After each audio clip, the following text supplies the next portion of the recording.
Assalamualaikum warahmatullahi wabarakatuh. Alhamdulillah wa syukru ala ni'amillah wa la hawla wa la quwata illa billah. Faqad qala Allah ta'ala fil Qur'anil Karim wa huwa asdaqul qailin. A'udzu billahi minasyaitonir rajim. Bismillahirrahmanirrahim. Ya bunayya rakam ma'ana wa la takum ma'al kafirin. Shadaqallahul azim wa shadaqal habibul karim wa nahnu ala dzalika minasyahidin wasyakirin walhamdulillahi rabbil alamin. Para teman-teman di mana saja antum berada di seluruh penjuru Indonesia yang mudah-mudahan selalu dalam lindungan Allah Subhanahu wa taala. Ada kisah Nabi Nuh sallallahu wassalam. Allah memberikan umur Nabi Nuh sallallahu wassalam 950 tahun.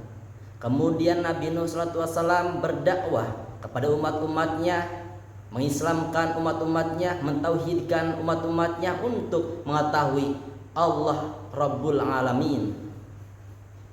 Jadi Nabi Nuh berdakwah kepada umat-umatnya, kan sayang seribu sayang, umatnya cuman mempercayai Nabi Nuh 80 orang.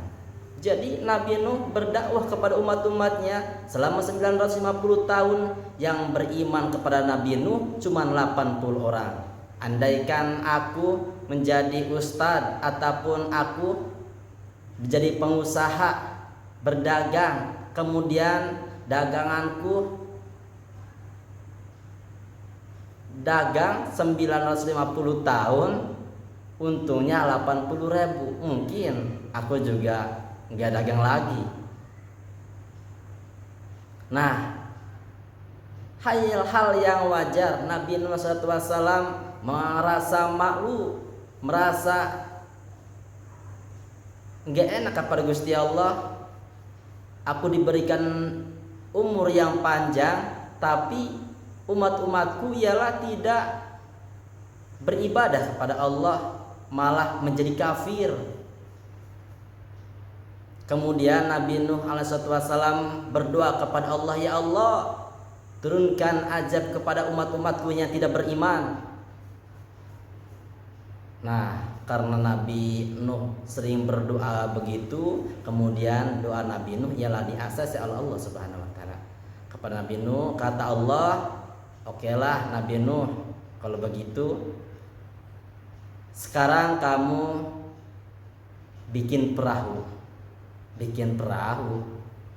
Perahunya terbuat dari apa Gusti Allah? Terbuat dari kayu. Kayunya dari mana? Nanam dulu Nuh. Jadi Allah memberikan ilmu kepada kita bahwa ketika kita ingin sukses, ketika kita ingin bisa mengaji, ialah membutuhkan proses. Nggak bisa sin selabin abrakadabra. Jadi membutuhkan proses. Begitu pula Nabi Nuh. Nah, Nabi Nuh jadi menanam pohon selama 100 tahun. Jadi menanam pohon selama 100 tahun, kemudian bikinlah perahu. Nah, di tengah-tengah bikin perahu, kemudian orang-orang kafir tersebut melewati. Kata orang-orang kafir, waduh, sekarang Nuh udah gila. Masa di tengah-tengah daratan, masa di dekat gunung bikin perahu? Aneh-aneh aja kamu Nuh, kamu udah gila. Ada juga kalau mau bikin perahu di sisi pantai, pesisir pantai ya. Ini mah kok dekat gunung bikin perahu? Aduh Nuh kamu udah gila.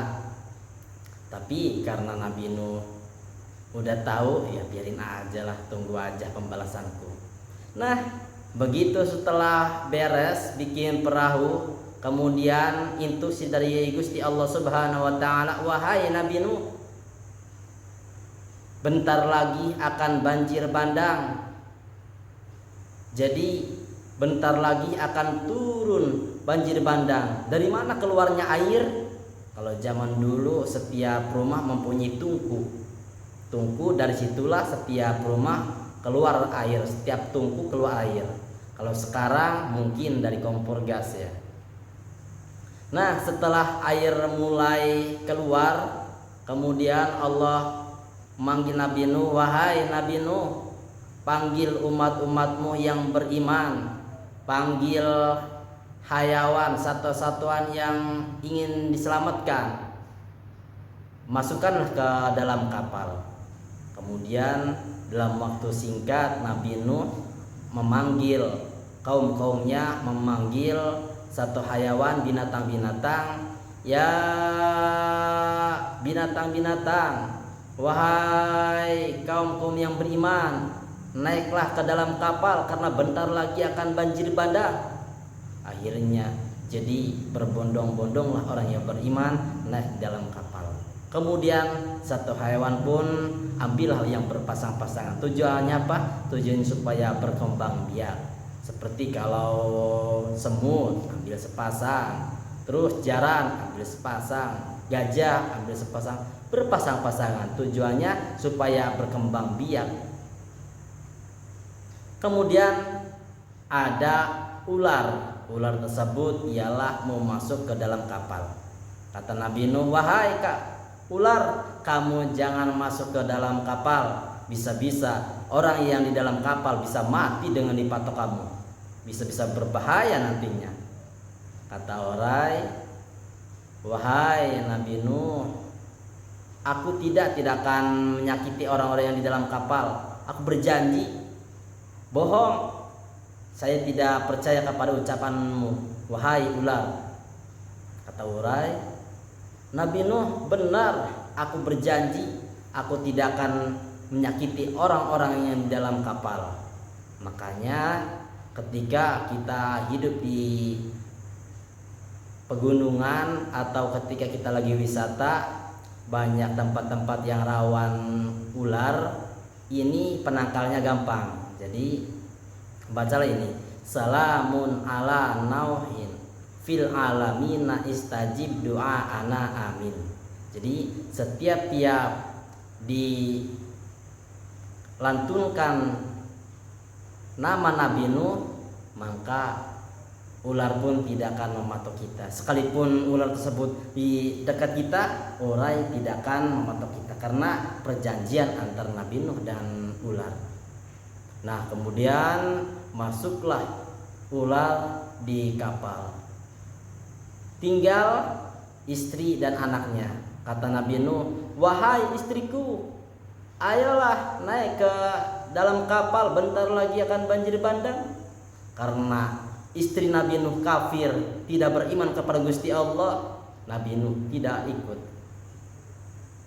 Tinggal anaknya, "Wahai anakku, ya bunayyarkam ma'ana wa la takum ma'al kafirin."